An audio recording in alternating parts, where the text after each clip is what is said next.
Karon makaupod naton si Ma'am Daisy Comento, isa ka OFW nga nagpauli na diri sa Pungsod, Pilipinas. Ma'am Daisy, mayong aga sa imo. Mayong aga. Oo. Ma'am, Labor Day kita subong kaga ti tanan kita no gina sa ulog naton ina ang dedikasyon sa aton iyang mga manggagawa kag mamubugon. Ma'am Daisy, pila ikaw ka tuig nga naging OFW? Mga bloody 21 years. 21 years. Opo. Oo. Ma'am, kung ilaragway mo ang Pungsod, Pilipinas, compare dito sa Gwa sang Pungsod, ma'am, ang mga struggle, din ba mas manami magpaningkamot para sa imo? Not into comparison. Yes. Siyempre namin idiri, pero sa mga technology, advanced ka ID kasi. Yeah, tapos mga lain gid kay sa pag sa mga tao, iba mga open-minded sila.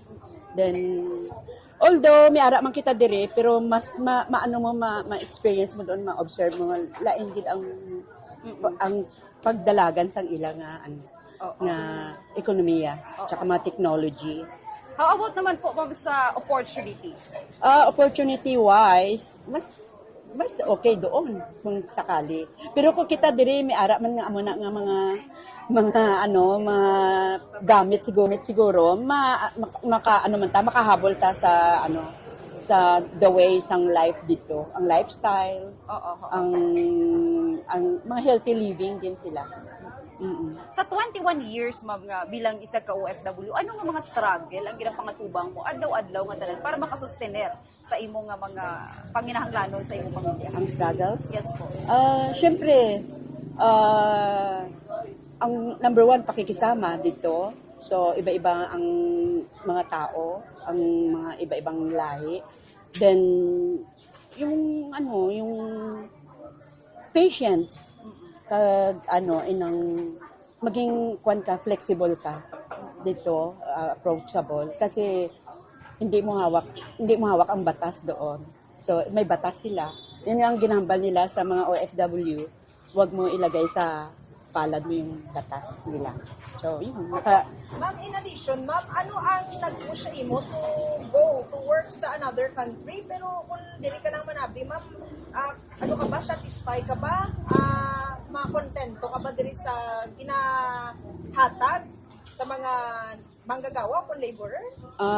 Although siguro dire hindi ako sang yung gusto ko ihatag sa mga anak ko.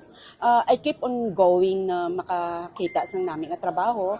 I tried yung mga ng mga business. So hindi gid ako nag-succeed. So nag-try gid ako dito. Although ako man din ang nag-support sa mga anak ko. So I want to give them a good future. Yung parang sa ila gid ba? As nanay. Oo. So I need to sacrifice everything para din sa kanila. Pero kung may chance man why not?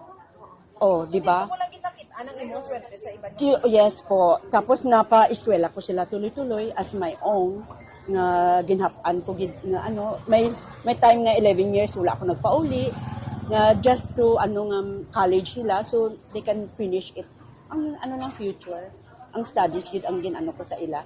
So, na-sacrifice ko tanan, nalayo ako sa mga anak ko, sa mga